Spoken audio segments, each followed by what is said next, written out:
It was a chilly autumn evening when the billionaire, Jonathan Wells, decided to take a rare walk through the city streets near his downtown office.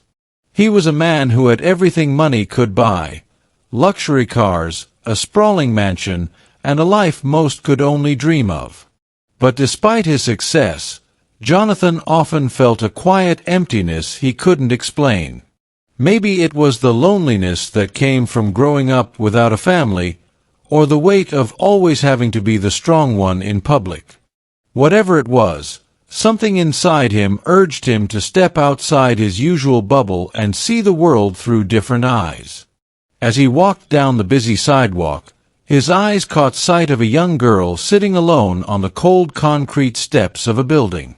She looked no older than 13, wearing tattered clothes that did little to protect her from the biting wind.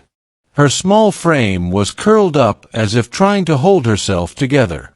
Something about her face, the way she looked both scared and brave at the same time, pulled at Jonathan's heart.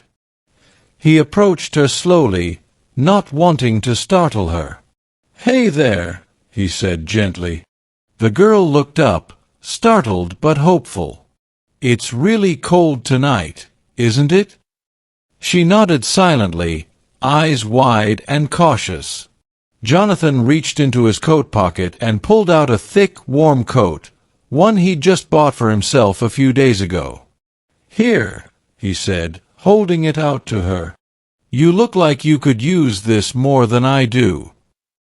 The girl hesitated, then slowly accepted the coat, wrapping it tightly around her small body.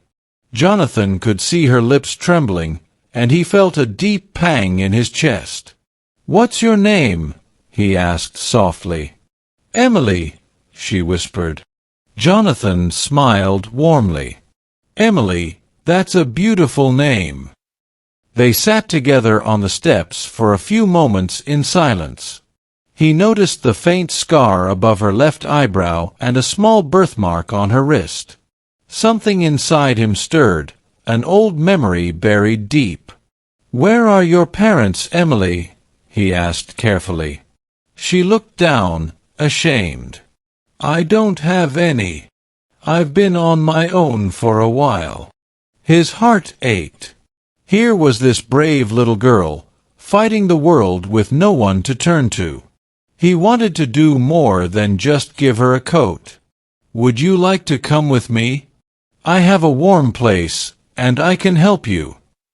Emily's eyes filled with tears. "Really?" Jonathan nodded. "Really?" They took a cab to Jonathan's home, a place Emily had never imagined she'd see.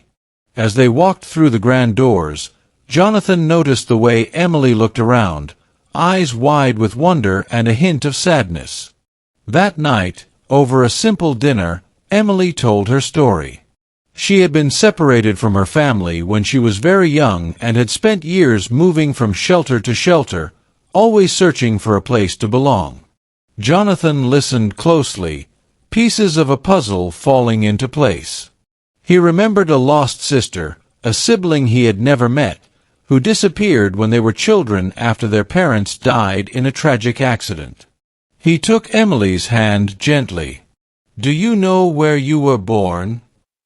Emily nodded. "I was born in this city, but I don't remember much." Jonathan pulled out an old photo from his wallet, a picture of a little girl with the same scar above her eyebrow and the same birthmark on her wrist. "Emily," he said quietly, "I think you might be my sister." Her eyes grew even wider, and she looked at the photo, then at him, and then back again. Tears spilled down her cheeks as she whispered, "Jonathan!" They embraced tightly, two souls finally reunited after years of pain and loneliness. From that day forward, Jonathan and Emily rebuilt their lives together.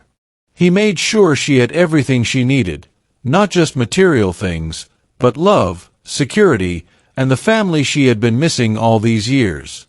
Jonathan often said that giving Emily his coat that night was the smallest thing he had ever done, but it changed both their lives forever.